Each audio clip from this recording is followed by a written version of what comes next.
Welcome back to the channel. Greg Allen, Greg Allen F1. Once again on the road, these Grand Prix keep falling on weekends where I am traveling. So this weekend and next weekend, I will not have my whiteboard once again. Hopefully I'll be back to that soon. Spanish Grand Prix coming at you. Kind of the reverse of what we had in recent Grand Prix. So in recent Grand Prix, the first half of the race, bit of a snooze fest. Second half of the race, we get a really great show.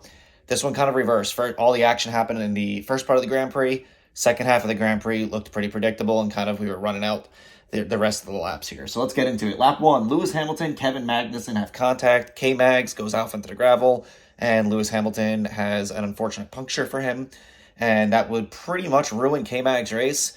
Would not ruin Lewis Hamilton's, though, as he has a great recovery run. Lap 7, Alpine has a fast car. Both drivers making some really good moves, and Alpine doing a great job showing why qualifying matters a lot. Both those cars were super fast, but poor Saturdays cost them in the long run. They weren't able to recover. Also, Carlos Sainz goes into the gravel pit there, spins out. Felt like a really big moment in the race at the time. Other than him not being able to get on the podium, not necessarily the huge moment I thought it was when it happened. He has a pretty nice recovery, comes home fourth place in the end after Lewis Hamilton has some issues with his car. But either way, seemed like a big deal at the time, drops all the way down to 11th. It was a big deal on strategy for a little bit there for Ferrari, but ultimately we'll see what happens in a few minutes. But lap number 9, Max Verstappen, also what I thought was a spin, winds up being a slide into the gravel pit. So Max in turn 4, they were saying it was due to wind, which is kind of crazy. That's kind of what was blamed for both Sainz and Max Verstappen's issues. Not sure how much that is true or not, but either way, both drivers going off in turn 4. For Max, he's able to recover quickly and doesn't lose too many spots. He doesn't drop all the way down to 11th like Sainz did. But either way, some pretty big moments there. Red Bull stuck behind George Russell. That was kind of the really big battle that we saw for the first half of this race.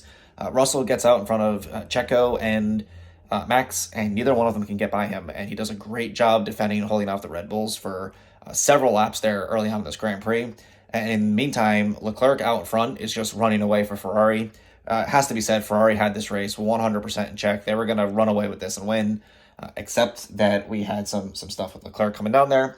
I do want to say that lap 17, some of the issues in that getting around Russell for Red Bull, Max Verstappen having some DRS trouble. So he could not get his DRS to work, or it was working every other lap, and it was really frustrating.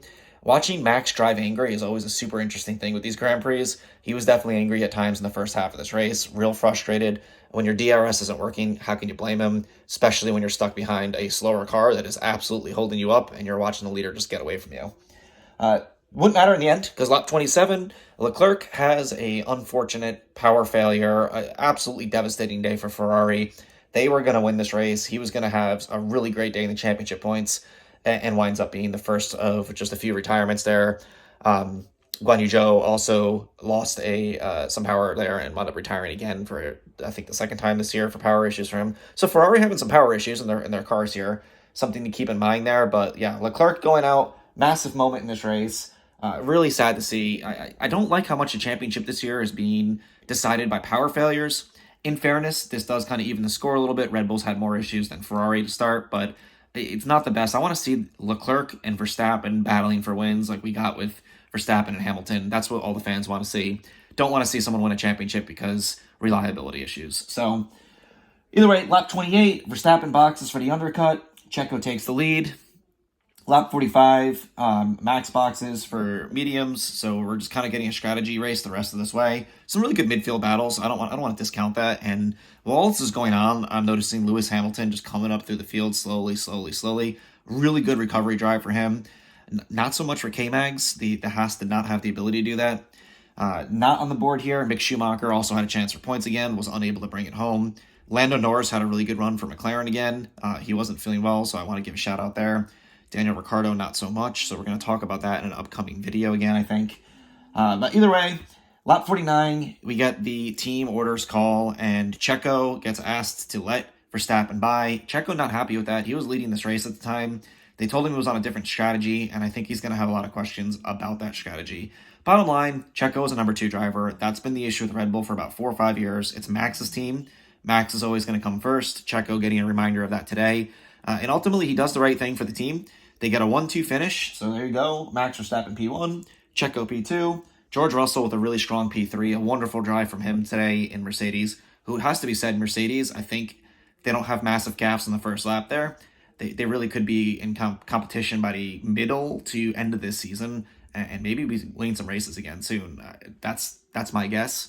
But either way, Checo, some interesting radio calls there. Says all the right things in the interviews afterwards, but I think he's starting to feel that Valtteri Bottas #2, I want to win some races situation here, and do I count it all at this team? He's also in contract negotiations, though, for an extension at Red Bull. He comes home with the fastest lap, lets Max go and take max points for the championship other than the fastest lap. Great day for Red Bull, but I think it leaves a little bit of a sour taste for Checo. So anyway, good Spanish Grand Prix. I felt the first half was much better than the second half. Second half kind of felt like we knew where this was going to play out, and it kind of played out that way. So we'll see what happens. I just hope that in Monaco, that maybe Leclerc got all of his bad luck out this week, because I'd love to see him have a good Monaco and kind of raise some demons there. And ultimately, as we move forward in the season, love to see Mercedes get into the battle there and have a nice 3-team battle. But more importantly, if they don't, I just want to see Max and Charles really have a chance to actually battle this out on the track and not have it be that one driver has a mechanical issue every other week. And that's why we're getting the other one winning. So either way, let me know what you think in the comments below. As always, if you came across this video, remember to give me a like and subscribe, and I'll see you in the next one.